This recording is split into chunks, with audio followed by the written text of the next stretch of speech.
bisnis yang bagian dari e-commerce. Oke, bagian dari e-commerce nih. Maksudnya bukan kita bikin e-commerce ya? Iya, bukan ya.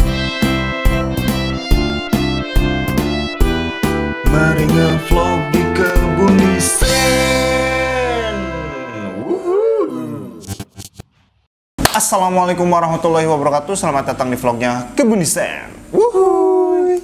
Oke, seperti biasa kali ini kita mau ngasih tip ataupun informasi bisnis yang ini bisa berguna nih buat teman-teman yang sedang berbisnis ataupun baru mau memulai bisnis. Ya, tapi sebelumnya aku mau kasih tahu dulu nih, ini channel apa sih? Ini adalah channel edukasi bisnis, marketing, dan dunia desain grafis. Dan channel ini merupakan bagian dari studio desain grafis Kebun Desain yang menjual berbagai jasa, seperti jasa desain logo, desain kemasan, desain sosial media, dan juga jasa legalitas. Jadi buat teman-teman yang pengen order desain logo, desain kemasan, desain apapun, perdesainan itu bisa langsung kontak aja nomor WhatsApp yang ada di deskripsi. Siap! Kayak gitu ya. Oke, jadi ada informasi menarik apa nih, Dek, buat teman-teman kali ini?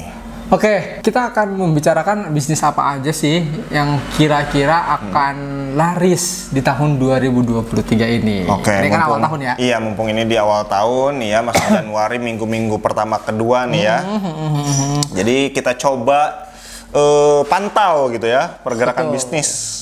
Oke, yang pertama kita akan bahas. Yang pertama ini adalah bisnis kesehatan. Oke, bisnis kesehatan ya. Jadi kesehatan secara menyeluruh ya, baik kesehatan fisik maupun kesehatan mental. Oke. Nah, kenapa di zaman-zaman sekarang ini kan banyak sekali orang-orang yang kena PHK kemarin-kemarin ya, terus juga ekonomi makin sulit lah dikatakan seperti itu. Jadi kesehatan pun ini rentan banget ya setelah setelah kemarin COVID itu ya. Iya. Ya, jujur sih saya pun kalau ketika sakit yang awalnya sakit itu cuman 1 hari 2 hari, ini kadang suka seminggu gitu Iya. Ya bahkan tahun kemarin saya itu orang yang jarang sakit. Maksimal itu biasanya 1 tahun itu paling seminggu. Itu juga itu masuknya rutin. Biasanya istri saya juga sampai nanya, kok bisa sih kamu sakit setahun bisa sampai 3 kali gitu. Nah, dulu setahun 3 kali. Saya nih yang nggak pernah masuk rumah sakit, tahun kemarin masuk rumah sakit. Aduh, jadi memang ya bisnis kesehatan ini akan dirasakan laris karena kondisi-kondisi yang seperti tadi kita bilang juga. Terus juga banyak sekali generasi Z, nggak semua generasi Z sih ya, gampang menyerah gitu ketika masuk kerja, terus juga ada tekanan sedikit menyerah gitu. Nah, berarti kan ada yang salah di kesehatan mentalnya. Ya, banyak orang yang mengangkat tema itu. Betul, gitu ya. jadi banyak orang yang mengangkat tema tersebut. Nah, makanya bisnis kesehatan ini sangat penting, sangat dibutuhkan gitu. Baik tadi kesehatan untuk kita fisik. Terus juga kesehatan secara mental. Seperti itu Itu yang pertama Iya, benar. Nah, ini yang kedua Oke. Yang kedua, dulu ya tahun-tahun 60-an, 70 sampai 90 awal itu kan semua bisnis dilakukan secara konvensional, secara manual. Iya. Iya nggak sih? Jualan itu harus ketemu orang, bener nggak? Transaksi pun harus bawa uang. Iya, benar. Tapi 90 ke atas sampai sekarang marketing tidak perlu ketemu orang. Benar. Transaksi pakai ibarat kata itu cashless, tanpa tunai. Artinya teknologi semakin berkembang dan kesempatan kita masuk ke bisnis teknologi. Nah, yang kedua ini adalah tentang bisnis teknologi Oke. Jadi banyak sekali bisnis teknologi yang mungkin bisa dikolaborasikan dengan bisnis yang memang offline seperti itu. Ya mungkin seperti konvensional, bisnis biasa gitu ya. Tapi harus sudah dikolaborasikan dengan teknologi Betul gitu ya. sekali. Jadi harus dikolaborasikan dengan teknologi karena itu sangat penting sekali ya. Apalagi kan sekarang ya generasi Z, generasi Alpha itu kan kalau misalnya itu pasti nggak bawa uang tunai. Iya. Pasti pakai GoPay yang udah diisi nama orang tuanya gitu. Pakai link aja atau apapun itulah namanya. Jadi mereka tuh pengen yang simple, yang praktis seperti itu. Iya benar. Main kemana gitu ya, ada bazar kulineran jalan cukup bawa HP aja, tinggal tap gitu. Iya. Padahal kalau dipikir-pikir tap pun ada adminnya ya. Padahal mending apa namanya? Mending cash sih kalau orang-orang seperti aku ya, yang milenial, kita masuknya milenial ya. Iya, kaum mending kayak kita gitu ya. Ya mending apa namanya? Cash aja sih gitu. Cash aja. Terus kalau misalnya jajan pun ya ngapain pakai apa namanya? GoFood. Udah datang aja lebih murah gitu kan ya. Iya. Kalau aku sih ya gitu ya. Nah, jadi teknologi ini sangat penting sekali buat teman-teman yang berbisnis di UMKM ataupun bisnis-bisnis yang sudah korporasi. Banyak sekali analis data analis ini kan pekerjaan yang baru nih ya, data analis gitu ya, yang bisa menganalisis proyeksi pertumbuhan bisnis 10 tahun ke depan dengan data. Jadi semuanya itu berdasarkan data kalau sekarang itu jualan perang data. Benar.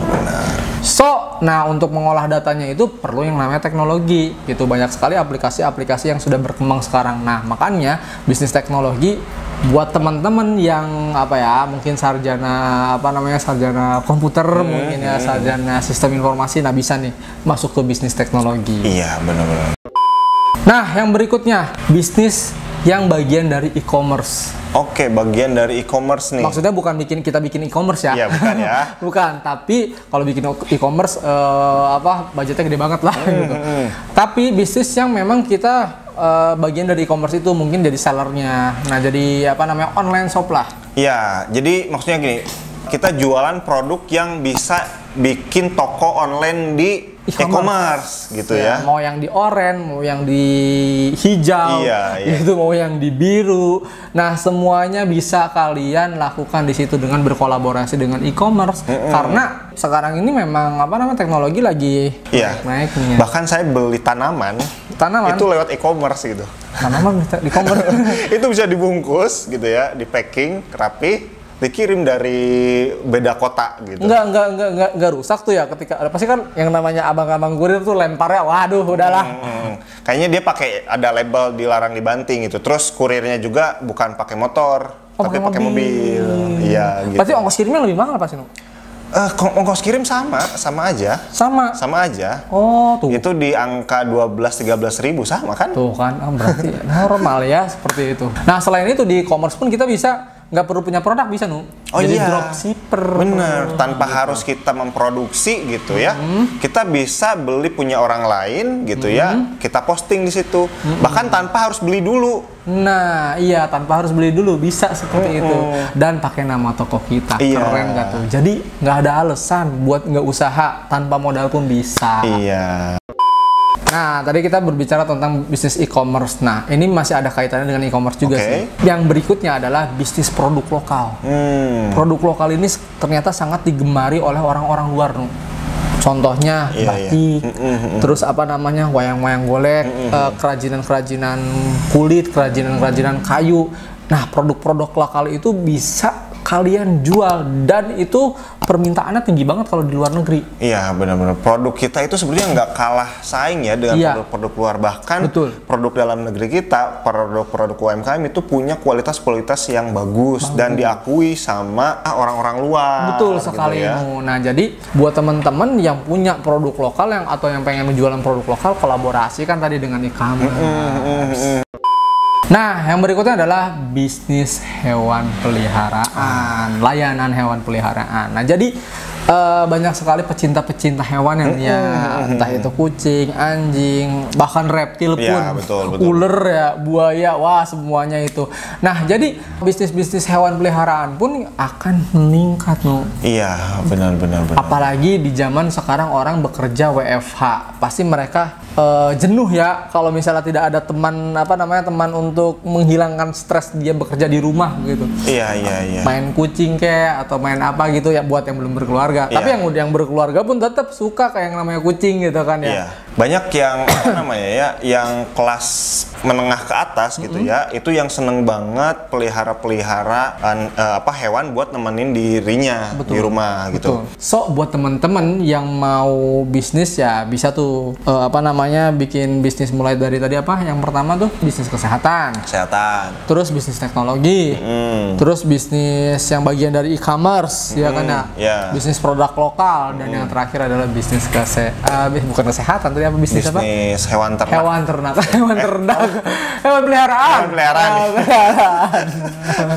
hewan peliharaan pet shop lah ya, seperti itu. Nah, jadi buat teman-teman yang memang merasa pengen mulai bisnis tadi bisa kamu tiru dan kamu aplikatifkan. Iya, betul. Dan jika dirasa suka video ini, jangan lupa di like, di komen, di subscribe, dan jangan lupa juga di share ke teman-teman kamu supaya bermanfaat ya. Dan kalau pengen mendukung channel ini bisa klik tombol love ataupun dolar yang ada di bawah kayak gitu ya.